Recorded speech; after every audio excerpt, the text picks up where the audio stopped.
Hi friends, ಇವತ್ತು ನಾನೊಂದು request ಮಾಡಿರುವಂತಹ ರೆಸಿಪಿಯನ್ನು ನಿಮ್ಮ ಜೊತೆ ಶೇರ್ ಮಾಡ್ತಾ ಇದ್ದೀನಿ. ಅದುವೇ ಪಚ್ಚಿಲೆ ಅಂದರೆ ಗ್ರೀನ್ ಮಸಲ್ಸ್ ಉಂಟಲ್ಲ, ಅದರ ರೆಸಿಪಿ. ನೋಡಿ, ಇಲ್ಲಿ ಒಂದು 2 kg ಅಷ್ಟು ಪಚ್ಚಿಲೆ ಉಂಟು. ಇವಾಗಷ್ಟೇ ನಾನು ಇದನ್ನು ಪರ್ಚೇಸ್ ಮಾಡಿ ತಂದಿರೋದು. ಇದನ್ನು ಕ್ಲೀನ್ ಮಾಡೋದು ಹೇಗೆ ಮ್ಯಾಮ್, ಹಾಗೂ ಇದರ ರೆಸಿಪಿನ ಯಾವ ರೀತಿ ಮಾಡೋದು ಅಂತ ಹೇಳಿ ಅಂತ ಒಬ್ಬರು ಕಮೆಂಟ್ ಮಾಡಿದ್ದರು. ಹಾಗೆ ನಾನು ಇವತ್ತು ಮಾರ್ಕೆಟಿಗೆ ಹೋಗುವಾಗ ನನಗೆ ಇದು ಸಿಕ್ತು. ಇದು ಸಿಗೋದು ತುಂಬ ಅಪರೂಪ. ನಾನು ಸಣ್ಣ ಹುಡುಗಿ ಇರುವಾಗ ನಮ್ಮ ಮನೆಯಲ್ಲಿ ಮಾಡಿದ್ದು ನೆನಪು. ಅದಾದ ನಂತರ ಇದು ಮಾಡಲೇ ಇಲ್ಲ. ಸೊ ನಿನ್ನೆ ಒಬ್ಬರು ರಿಕ್ವೆಸ್ಟ್ ಮಾಡಿದ್ರಲ್ವ, ಹಾಗೆ ಇದು ನನಗೆ ಮಾರ್ಕೆಟಲ್ಲಿ ಕಂಡು ಬಂತು. ಹಾಗಾಗಿ ನಾನು ಈ ರೆಸಿಪಿನ ನಿಮ್ಮ ಜೊತೆ ಶೇರ್ ಮಾಡ್ತೀನಿ. ನಾನು ಈ ರೆಸಿಪಿ ಅಥವಾ ಇದರ ಬಗ್ಗೆ ಮಾಹಿತಿಯನ್ನು ಒಬ್ಬರ ಹತ್ರ ತಿಳ್ಕೊಂಡು ನಿಮ್ಮ ಜೊತೆ ಇಲ್ಲಿ ಶೇರ್ ಮಾಡ್ತಾ ಇದ್ದೀನಿ. ಓಕೆ, ಇದನ್ನು ಮೊದಲಿಗೆ ಕ್ಲೀನ್ ಮಾಡೋದು ಹೇಗೆ ಅಂತ ನೋಡ್ಕೊಳ್ಳೋಣ. ಇದು ಒಳ್ಳೆ ಫ್ರೆಶ್ ಇದ್ದರೆ ಇದು ಒಳ್ಳೆ ಶೈನಿಂಗ್ ಇರುತ್ತೆ ಹೊರಗಡೆ. ನೋಡಿ, ಇದೆಷ್ಟು ಚೆನ್ನಾಗಿ ಶೈನ್ ಆಗ್ತಾ ಇದೆ ಅಲ್ವಾ. ಇದು ಸ್ವಲ್ಪ ಡಲ್ ಇದ್ದರೆ ಇದು ಸತ್ತೋಗಿದೆ ಅಂತ ಅರ್ಥ. ಸತ್ತೋದ್ರೆ ಅದು ಒಳ್ಳೆಯದಾಗೋದಿಲ್ಲ, ಅದನ್ನು ಯೂಸ್ ಮಾಡಬೇಡಿ. ಮತ್ತೊಂದು, ಇದು ಓಪನ್ ಇದ್ದರೆ, ಒಮ್ಮೊಮ್ಮೆ ಈ ಥರ ಓಪನ್ ಇದ್ದರೆ ಜಸ್ಟ್ ಒಮ್ಮೆ ಈ ರೀತಿ ಟ್ಯಾಪ್ ಮಾಡಿ. ನೋಡಿ, ಈ ಥರ ಟ್ಯಾಪ್ ಮಾಡಿ. ಟ್ಯಾಪ್ ಮಾಡುವಾಗ ಇದು ಮುಚ್ಚಿದರೆ ಇದು ಜೀವ ಉಂಟು ಅಂತ ಅರ್ಥ. ಇದನ್ನು ಯೂಸ್ ಮಾಡ್ಬೋದು. ಈಗ ಇದು ಮುಚ್ಚಲಿಲ್ಲ ಅಂದರೆ ಇದು ಸತ್ತೋಗಿದೆ. ಇದನ್ನು ಯೂಸ್ ಮಾಡಬೇಡಿ, ಇದನ್ನು ಅಡುಗೆಗೆ ಹಾಕ್ಕೊಳ್ಬೇಡಿ. ಓಕೆನಾ. ನೆಕ್ಸ್ಟ್, ಇದರ ಹೊರಗಡೆ ನೋಡಿ ಈ ಥರ ಒಮ್ಮೊಮ್ಮೆ ಇರ್ತದೆ, ಗಲೀಜಿರ್ತದೆ.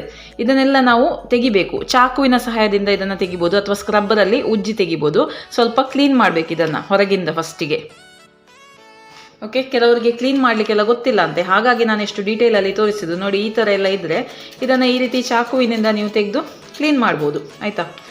ಕ್ಲೀನ್ ಮಾಡಿ ಹೀಗೆ ನೀರಲ್ಲಿ ತೊಳೆದು ಇದನ್ನು ಬಿಸಿ ಮಾಡಲಿಕ್ಕೆ ಇಡೋದು. ಮತ್ತು ಇದರ ಹೊರಗಡೆ ಒಮ್ಮೊಮ್ಮೆ ಇರ್ತದೆ ಆಯಿತಾ, ಈ ರೀತಿ ಒಂದು ಕೂದಲಿದ್ದಾಗ ಇರ್ತದೆ ಹೀಗೆ. ಈಗ ಸಾಮಾನ್ಯವಾಗಿ ಇರ್ತದೆ, ಅದು ಕೆಲವೊಂದರಲ್ಲಿ ಇರುವುದಿಲ್ಲ. ಆಯಿತಾ. ಇದ್ದರೆ ಅದನ್ನು ತೆಗಿಬೋದು ನೀವು. ಇವಾಗ ಕೂಡ ತೆಗಿಬೋದು, ಅಥವಾ ಬಾಯ್ಲ್ ಮಾಡಿದ ನಂತರ ತೆಗಿಬೋದು. ಈಗ ನನಗೆ ಯಾವುದರಲ್ಲಿ ಸಹ ಕಾಣೋದಿಲ್ಲ. ಇದ್ದರೆ ಹೇಳ್ತೇನೆ, ಇದ್ದರೆ ಸಿಕ್ಕಿದರೆ ತೋರಿಸ್ಬೋದಿತ್ತು. ಯಾವುದರಲ್ಲಿ ಸಹ ಕಾಣಲಿಲ್ಲ, ಪರವಾಗಿಲ್ಲ. ಈಗ ಮೇನ್ ಏನಂದರೆ ಇದನ್ನು ವಾಶ್ ಮಾಡೋದು. ಅದೇ ಮೇಲ್ಗಡೆ ಏನಾದರೂ ಈ ರೀತಿ ಸೀವೀಡ್ಸ್ ಅಥವಾ ಏನಾದರೂ ಮಣ್ಣು ಏನಾದರೂ ಇದ್ದರೆ ಇದನ್ನು ನಾವು ಈ ರೀತಿ ಚಾಕು ಅಥವಾ ಸ್ಕ್ರಬ್ಬರಲ್ಲಿ ಈ ರೀತಿ ತೆಗೆದು ಕ್ಲೀನ್ ಮಾಡಿ ಇಟ್ಟರೆ ಆಯಿತು. ನಾನೀಗ ಕ್ಲೀನ್ ಮಾಡಿ ಇಡ್ತೇನೆ ಇದನ್ನು.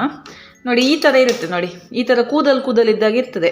ಇದನ್ನು ನೀವು ಈ ರೀತಿ ನೋಡಿ ಹೀಗೆ ಎಳೆದು ಕಟ್ ಮಾಡ್ಬೋದು. ಈ ರೀತಿ ನೋಡಿ, ಈ ರೀತಿ ಇದನ್ನು ಈಗ ತೆಗಿಬೋದು, ಅಥವಾ ಮತ್ತೆ ಕೂಡ ತೆಗಿಬೋದು. ನೋಡಿ, ಇಲ್ಲಿ ಉಂಟಲ್ಲ ಕೂದಲು, ಹೀಗೆ ಹಿಂದುಗಡೆಯಲ್ಲಿದ್ದರೆ ಆಯಿತು.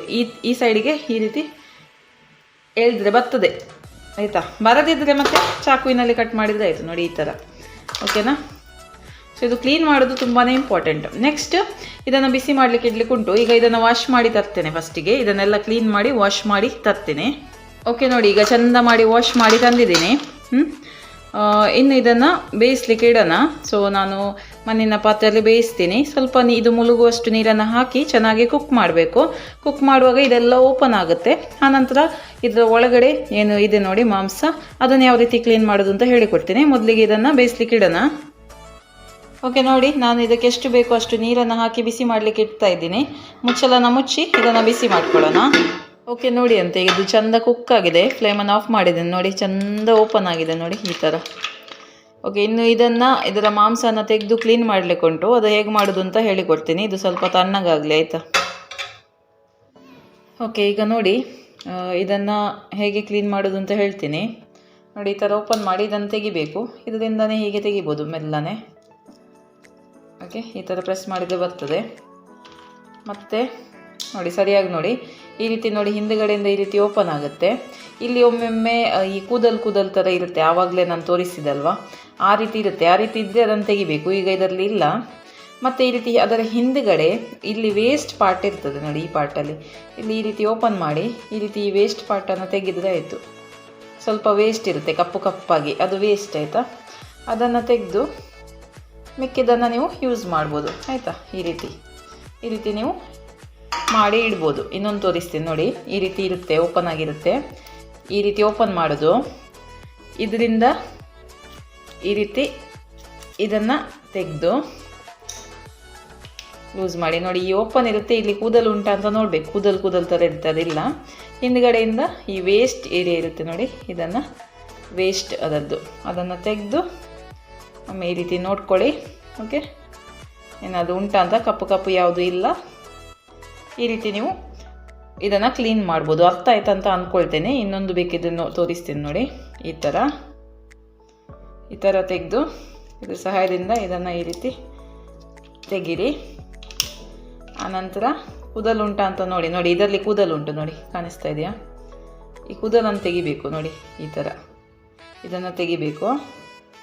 ಆನಂತರ ಇದರ ಹಿಂದುಗಡೆ ಪಾರ್ಟನ್ನು ಕಪ್ಪಿದ್ದದು ವೇಸ್ಟನ್ನು ತೆಗಿಬೇಕು, ಕಪ್ಪಾಗಿರುವಂಥದ್ದು. ಆನಂತರ ಮಿಕ್ಕಿದನ್ನು ಯೂಸ್ ಮಾಡ್ಬೋದು ಆ ರೀತಿ. ಸೊ ಇದು ಆಲ್ಮೋಸ್ಟ್ ನಿಮ್ಮದು ಇದು ಮರವೇ ಉಂಟಲ್ಲ ಹಾಗೇ ಆಯಿತಾ. ಸೊ ಇದರಲ್ಲಿ ಸ್ವಲ್ಪ ಕಪ್ಪಿದ್ದದು ತೆಗಿಬೇಕು ಅಂತ ಅದೊಂದೇ ಕೆಲಸ. ಈಗ ಎಲ್ಲ ಭಾರಿ ಅಪರೂಪ ಇದು ಸಿಗೋದು. ಇದು ತುಂಬ ಸ್ವಲ್ಪ, ಇದು ಅಷ್ಟು ದೊಡ್ಡದಿಲ್ಲ ಸೈಜ್ ನನಗೆ ಸಿಕ್ಕಿರೋದು. ಇದಕ್ಕಿಂತ ದೊಡ್ಡದು ಸಿಗುತ್ತೆ. ದೊಡ್ಡದು ಸಿಕ್ಕಿದರೆ ದೊಡ್ಡದನ್ನು ಹೀಗೆ ಮಾಡಿ ನೀವು ಇದು ಮಾಡ್ಬೋದು ಆಯಿತಾ, ತೆಗಿಬೋದು. ಮತ್ತು ನಿಮಗೇನಾದರೂ ಡೌಟ್ಸ್ ಇದ್ದರೆ ಕೇಳಿ ಕಮೆಂಟ್ಸಲ್ಲಿ. ವಿಡಿಯೋ ಇಷ್ಟ ಆಗ್ತಾ ಇದ್ದರೆ ಒಂದು ಲೈಕ್ ಕೊಡಿ ಆಯಿತಾ.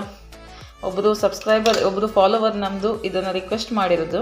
ಹಾಗೆ ನಾನು ಇವತ್ತು ಶಾಪಿಂಗ್ ಹೋಗುವಾಗ ಅದು ನೆನಪಾಯಿತು ನನಗೆ, ಅವರು ಕಮೆಂಟ್ ಮಾಡಿದ್ದು. ಹಾಗೆ ನಾನು ಇದನ್ನು ಪರ್ಚೇಸ್ ಮಾಡಿ ತಂದಿರೋದು ಅವರಿಗೋಸ್ಕರ ಆಯಿತಾ. ಓಕೆ, ಇದನ್ನು ನಾನು ಕ್ಲೀನ್ ಮಾಡಿ ರೆಡಿ ಮಾಡಿ ಇಡ್ತೇನೆ. ಓಕೆ, ನೆಕ್ಸ್ಟ್ ಇದನ್ನು ಯಾವ ರೀತಿ ನಾವು ಕರಿ ಮಾಡೋದು ಅಂತ ಹೇಳಿಕೊಡ್ತೇನೆ. ಓಕೆ ನೋಡಿ, ಇದನ್ನು ರೆಡಿ ಮಾಡಿ ಇಟ್ಟಿದ್ದೇನೆ. ಇಷ್ಟೇ ಆಯಿತು. ಈಗ ಇದನ್ನು ಬೇಗ ಒಂದು ಸುಕ್ಕ ಮಾಡಿ ತೋರಿಸ್ತೀನಿ ಆಯಿತಾ. ಎಂತ ಬೇಕಾದರೆ ಮಾಡ್ಬೋದು, ಗಸಿ, ಸುಕ್ಕ, ಕರಿ ಎಂತಾದರೂ ಮಾಡ್ಬೋದು. ನೀವು ಮರವಾಯಿ ಜೊತೆ ಏನು ಮಾಡ್ತೀರಿ ಅದೇ ರೀತಿ ಇದನ್ನು ಕೂಡ ಮಾಡ್ಬೋದು. ಓಕೆ, ನಾನು ಸುಕ್ಕ ಮಾಡಿ ತೋರಿಸ್ತೀನಿ. ಇದಕ್ಕೆ ಮಸಾಲಾನ ತೆಗಿಯೋಣ. ಓಕೆ, ಈಗ ಕಡಾಯಿಗೆ ಸ್ವಲ್ಪ ತೆಂಗಿನ ಎಣ್ಣೆಯನ್ನು ಹಾಕ್ತಾಯಿದ್ದೀನಿ. ಮಸಾಲೆನ ಸ್ವಲ್ಪ ರೋಸ್ಟ್ ಮಾಡ್ಕೊಳ್ಳೋಣ. ಇದಕ್ಕೆ 1 ಕೈ ಮುಷ್ಟಿಯಷ್ಟು ಮೆಣಸು, ನಿಮಗೆ ಎಷ್ಟು ಬೇಕೋ ಅಷ್ಟು ಹಾಕ್ಬೋದು. ಇದರಲ್ಲಿ 12 ಉಂಟು. ನಿಮಗೆ ಜಾಸ್ತಿ ಅಥವಾ ಕಡಿಮೆ ನಿಮಗೆ ಎಷ್ಟು ಬೇಕು ಅಷ್ಟು ನೋಡಿಕೊಂಡು ಹಾಕಿದ್ರೆ ಆಯಿತು. ನಾನು 1 ಕೈ ಮುಷ್ಟಿಯಷ್ಟು ಹಾಕಿದ್ದೀನಿ. ಇದು ಸ್ವಲ್ಪ ಲೈಟಾಗಿ ರೋಸ್ಟ್ ಆಗಲಿ. 4 ಬೆಳ್ಳುಳ್ಳಿನ ಹಾಕ್ತೇನೆ ಇದಕ್ಕೇ. ಹಾಗೆ ಕೊತ್ತಂಬರಿ ಕಾಳನ್ನು ಹಾಕ್ತೀನಿ, 2 ಚಮಚ ಆಯಿತಾ. ಕೊತ್ತಂಬರಿ ಕಾಳು, ಅರ್ಧ ಚಮಚ ಜೀರಿಗೆ, ಅರ್ಧ ಚಮಚ ಸಾಸಿವೆ. ಸಾಸಿವೆ ಸ್ವಲ್ಪ ಜಾಸ್ತಿ ಇದಕ್ಕೆ ಆಯಿತಾ. ಇದು ಸ್ವಲ್ಪ ಗ್ಯಾಸ್ಟ್ರಿಕ್, ಹಾಗೆ ನಾನು ಅರ್ಧ ಚಮಚ ಹಾಕ್ತಾಯಿದ್ದೀನಿ. ಇದನ್ನೊಮ್ಮೆ ಮಿಕ್ಸ್ ಮಾಡ್ಕೊಳ್ಳೋಣ. ಜೊತೆಗೆ ಪೆಪ್ಪರ್ ಬೇಕಿದ್ದರೆ ಹಾಕ್ಕೊಳ್ಬೋದು. ನಾನು ಒಂದು ಚೂರು ಪೆಪ್ಪರ್ ಹಾಕ್ತೇನೆ, ಚಿಟಿಕೆ ಅಷ್ಟು ಆಯಿತಾ, ಖಾರಕ್ಕೆ. ಎಣಿಸಿದರೆ ಒಂದು 5 ರಿಂದ 6 ಪೆಪ್ಪರ್ ಅಷ್ಟೇ. ಮತ್ತು 1 ಗೆರೆಯಷ್ಟು ಕರಿಬೇವಿನ ಸೊಪ್ಪನ್ನು ಕೂಡ ಇದಕ್ಕೆ ಹಾಕ್ತೇನೆ ಮಸಾಲೆಗೆ. ಚಂದ ರೋಸ್ಟ್ ಆಗಲಿ. ಓಕೆ ನೋಡಿ, ಇದಾಗಿದೆ. ಇದನ್ನು ತೆಗಿತೀನಿ ನಾನು.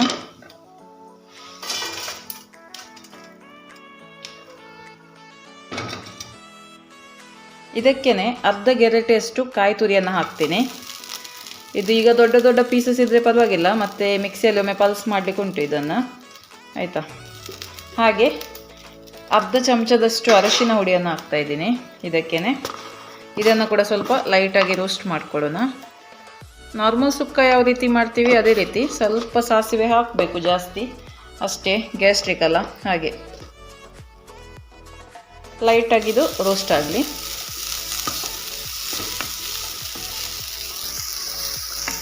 ಓಕೆ, ಇದು ಇಷ್ಟು ಆದರೆ ಸಾಕು. ಫ್ಲೇಮನ್ನು ಆಫ್ ಮಾಡ್ತೀನಿ, ಕಡಾಯಿಯಲ್ಲೇ ಇಡ್ತೀನಿ. ಕಡಾಯಿಯ ಬಿಸಿಗೆ ಅಲ್ಲೇ ರೋಸ್ಟ್ ಆಗುತ್ತೆ. ಇವಾಗ ಆವಾಗಲೇ ರೋಸ್ಟ್ ಮಾಡ್ಕೊಂಡಿರುವಂಥ ಇಂಗ್ರೀಡಿಯೆಂಟ್ಸನ್ನು ಗ್ರೈಂಡ್ ಮಾಡ್ಕೊಳ್ಳೋಣ. ಓಕೆ, ಮಿಕ್ಸಿ ಜಾರಿಗೆ ಹಾಕಿದ್ದೀನಿ. ಇದಕ್ಕೆ ಒಂದು ಸಣ್ಣ ತುಂಡು ಹುಣಸೆಯನ್ನು ಹಾಕ್ತಾಯಿದ್ದೀನಿ. ಪೌಡ್ರ್ ಮಾಡ್ಕೊಳ್ಳೋಣ. ನೀರೇನು ಹಾಕೋದು ಬೇಡ, ಡ್ರೈ ಆಗಿ ಪೌಡ್ರ್ ಮಾಡಿ ತರ್ತೀನಿ. ಓಕೆ ನೋಡಿ, ಈ ರೀತಿ ಪೌಡ್ರ್ ಮಾಡಿದರೆ ಸಾಕು. ಇನ್ನು ಇದಕ್ಕೆ ಕಾಯಿ ತುರಿಯನ್ನು ಹಾಕ್ಕೊಳ್ಳೋಣ. ರೋಸ್ಟ್ ಮಾಡಿರುವಂಥ ಕಾಯಿ ತುರಿಯನ್ನು ಹಾಕಿ ಒಮ್ಮೆ ಪಲ್ಸ್ ಮಾಡಿದರೆ ಆಯಿತು. ಓಕೆ, ಕಾಯಿ ತುರಿ ಇನ್ನು ಒಮ್ಮೆ ಪಲ್ಸ್ ಮಾಡಿ ತರ್ತೇನೆ. ಓಕೆ, ಇದು ರೆಡಿ ಆಗಿದೆ. ಇವಾಗ ಸುಕ್ಕವನ್ನು ಮಾಡೋಣ. ಓಕೆ, ಈಗ ಸ್ವಲ್ಪ ತೆಂಗಿನ ಎಣ್ಣೆಯನ್ನು ಹಾಕ್ತಾಯಿದ್ದೀನಿ. ಇದಕ್ಕೀಗ 1 ಕರಿಬೇವಿನ ಸೊಪ್ಪನ್ನು ಹಾಕ್ತಾಯಿದ್ದೀನಿ. ಹಾಗೆ 1 ಈರುಳ್ಳಿ. ಇದನ್ನು ಚೆನ್ನಾಗಿ ಫ್ರೈ ಮಾಡ್ಕೊಳ್ಳೋಣ. ಓಕೆ, ಈರುಳ್ಳಿ ಕೆಂಪಾಗಿದೆ. ಈಗ ಪಚ್ಚಿಲೆಯನ್ನು ಹಾಕ್ಕೊಳ್ಳೋಣ. ಪಚ್ಚಿಲೆನೂ ಇನ್ನೂ ಇದು ಬೇಯಲಿಕ್ಕೇನಿಲ್ಲ, ಸ್ವಲ್ಪ ರೋಸ್ಟ್ ಆದರೆ ಸಾಕು. ಓಕೆ, 1-2 ನಿಮಿಷ ಅಷ್ಟೇ ಫ್ರೈ ಮಾಡ್ಕೊಳ್ಳೋಣ ಹೀಗೆ. ಓಕೆ, ಇನ್ನು ಇದಕ್ಕೆ ರೆಡಿ ಮಾಡ್ಕೊಂಡಿರುವಂಥ ಸುಕ್ಕ ಮಸಾಲನ ಹಾಕ್ಕೊಳ್ಳೋಣ. ತುಂಬ ಈಸಿ. ಓಕೆ, ಚೆನ್ನಾಗಿ ಮಿಕ್ಸ್ ಮಾಡ್ಕೊಳ್ಳಿ. ಗಸಿ ಬೇಕಿದ್ರೆ ಸ್ವಲ್ಪ ನೀರನ್ನು ಸೇರಿಸಿದ್ದೇ ಆಯಿತು. ರುಚಿಗೆ ಎಷ್ಟು ಬೇಕೋ ಅಷ್ಟು ಉಪ್ಪನ್ನು ಹಾಕ್ಕೊಳ್ಳೋಣ. ಉಪ್ಪು ಹಾಕ್ತಾಯಿದ್ದೀನಿ. ಓಕೆ, ಇನ್ನು ಇದೊಮ್ಮೆ ಒಳ್ಳೆ ಮಿಕ್ಸ್ ಮಾಡಿ ಉಪ್ಪು ಖಾರ ಹುಳಿ ಎಲ್ಲ ಸರಿಯಾಗಿದೆ ಅಂತ ನೋಡಿ ಫ್ಲೇಮನ್ನು ಆಫ್ ಮಾಡಿ ಸರ್ವ್ ಮಾಡ್ಬೋದು. ಓಕೆ ನೋಡಿ, ರುಚಿಕರವಾದ ಪಚ್ಚಿಲೆ ಸುಕ್ಕ ರೆಡಿ ಟು ಸರ್ವ್. ಈ ರೆಸಿಪಿ ಇಷ್ಟ ಆದಲ್ಲಿ ಲೈಕ್ ಮಾಡಿ, ಕಮೆಂಟ್ ಮಾಡಿ, ಶೇರ್ ಮಾಡಿ, ಹಾಗೂ ನಿಮ್ಮ ಅಭಿಪ್ರಾಯವನ್ನು ನನಗೆ ವಾಟ್ಸಾಪಲ್ಲಿ ತಿಳಿಸ್ಬೋದು. ಓಕೆನಾ? ಬಾಯ್.